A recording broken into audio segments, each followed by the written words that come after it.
Right, so the last example of trig equations is using identities to solve trig equations. So the first one's fairly simple. And it says the secant of x is equal to 3. Now, we don't have an inverse secant function on our calculator, and this is not one that we would know, because this would say that the hypotenuse is 3 and the adjacent is 1. And so what we're going to do is we're going to use our reciprocal identities, and it would be 1 over the cosine of x is equal to 3 over 1. And then we will just take the reciprocal of both sides. All right, so that tells us that the cosine of x is equal to 1/3. And again, remember the cosine of x is positive in the first and fourth quadrant. All students take calculus. And so now I'm just going to use my inverse cosine function on my calculator.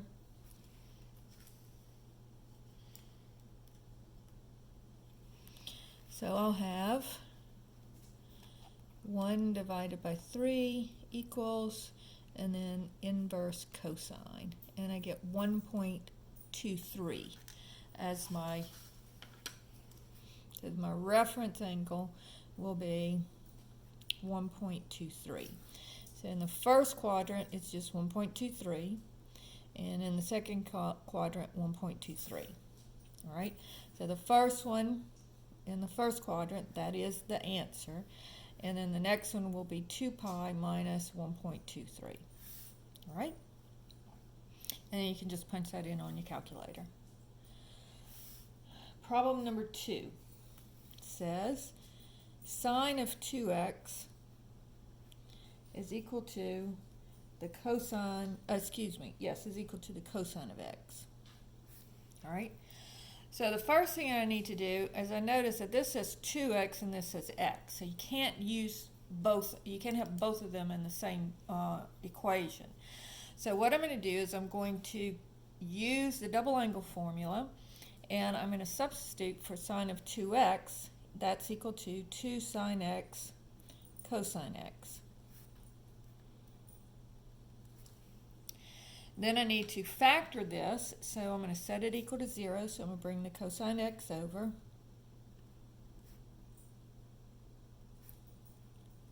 Notice you cannot divide both sides by cosine of x, because cosine of x might be 0, and you can't divide by 0.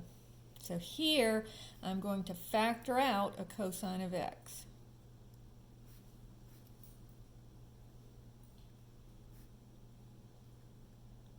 So dividing by cosine of x, here the cosine of x cancels and I get 2 sine of x minus, and then how many times does cosine of x go into cosine of x? 1 time.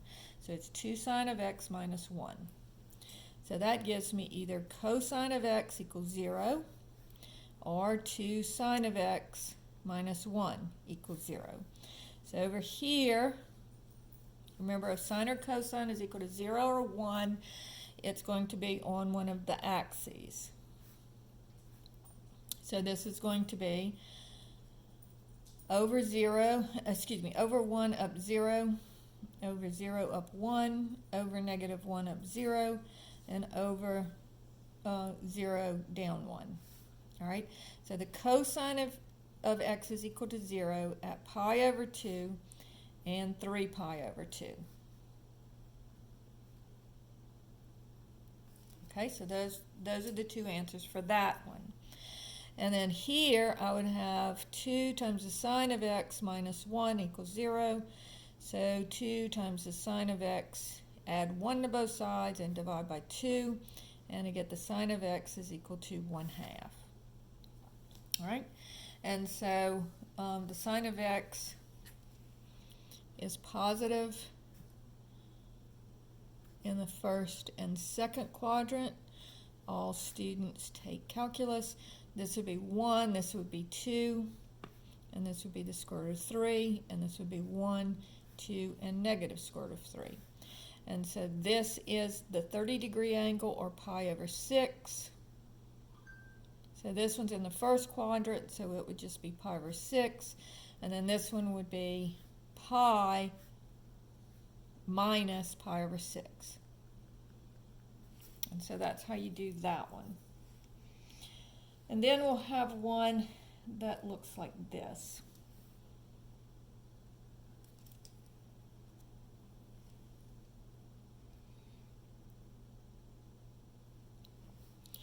Two cosine squared of x minus sine of x, sine squared of x, minus cosine of x, minus 5 equals 0.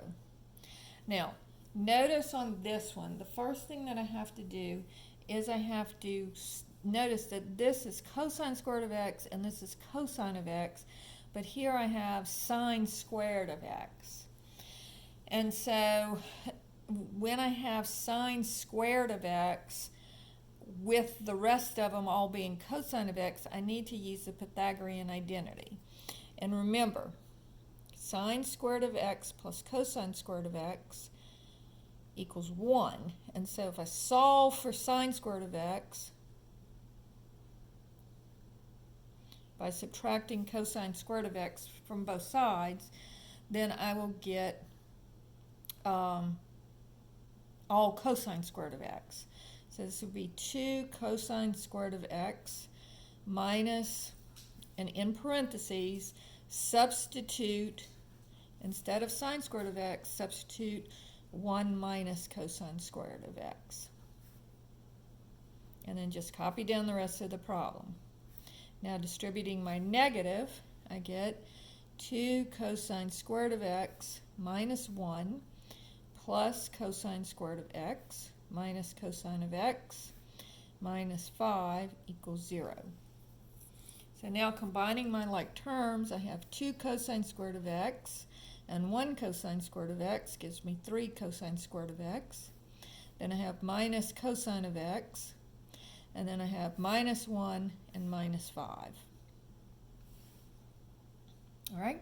So now remember, you multiply the first term and the last term.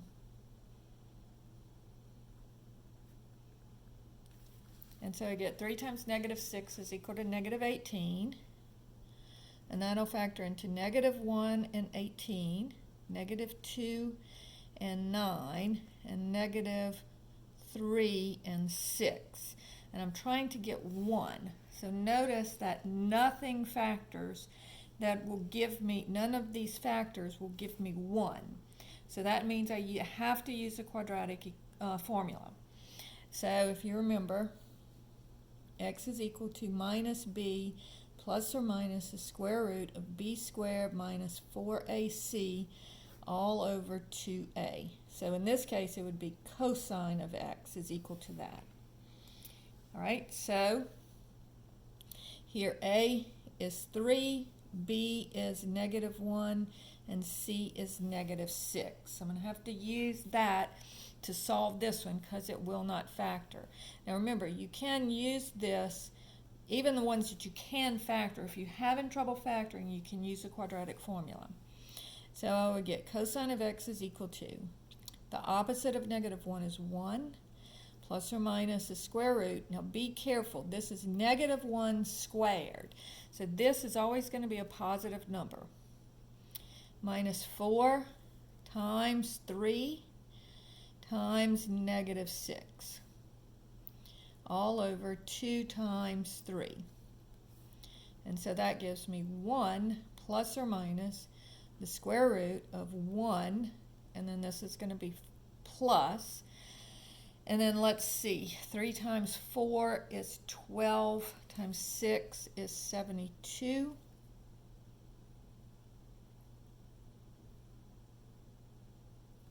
And then 2 times 3 is 6.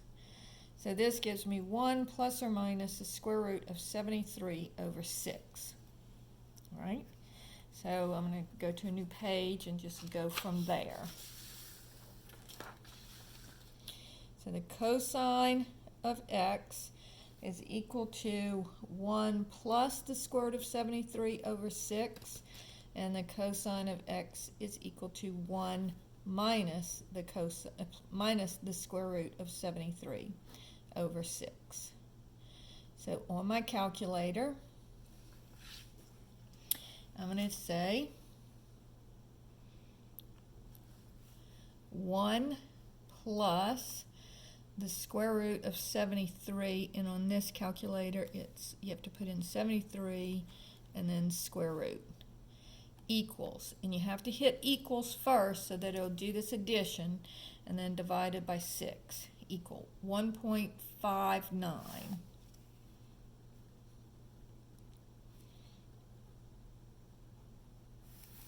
All right, so remember, if I try to take the inverse cosine of this, which is what I would need to do now, it's going to give me error, because remember, the cosine of x cannot be more than 1.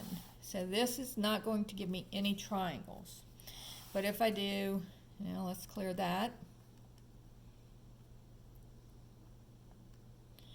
And I have to go back to radians. And I have 1 minus 73 square root equals, and divided by 6 equals. And this one is negative 1.26. And again, the cosine of x has to be between 0 and negative 1. So again, this one gives me no answers. So my answer for this problem is the empty set. Okay? All right, one more where we're going to use the Pythagorean identities. So this would be problem number 4, and it says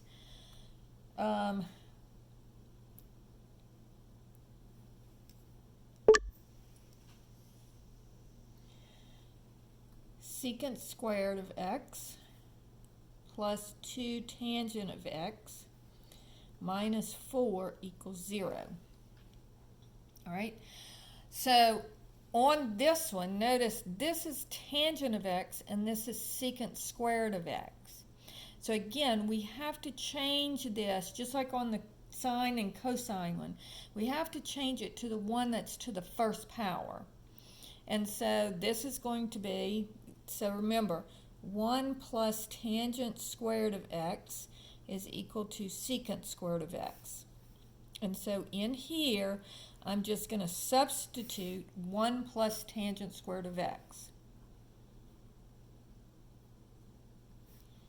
plus 2 tangent of x minus 4 equals 0. Now combining my like terms, I get tangent squared of x plus 2 tangent of x minus 3 equals 0. All right, so let's look at, this one's an easy one because the leading coefficient is 1. So negative 3 is going to factor into negative 1 and 3, and that does give me 2. So that's what I need. So I get tangent of x minus 1 and tangent of x plus 3 equals 0. All right. So here, tangent of x minus 1 equals 0, or tangent of x plus 3 equals 0. So this tells me tangent of x is equal to 1 if I add 1 to both sides. So bring it over, change the sides, change the signs. And so if you recall, this would be the 45-degree angle. And so this is going to be 1 square root of 2. And so this would be pi over 4 would be my reference angle. And remember, all students take calculus. And so this would also be pi over 4. And so in the first quadrant, it's just going to be pi over 4. And then this one would be pi plus pi over 4. All right? And so numerator and denominator by 4, and you get 5 pi over 4. So that's the two answers for this one. Now, on this one, I have the tangent of x plus 3 equals 0, so bring the 3 over, and I subtract it from both sides. Changes sides, changes signs. And so this is going to be, and this is not one of the triangles that we know, so I'm going to have to use, my reference angle will be inverse tangent of 3. So on my calculator, because remember, I always use the positive number for my reference angle.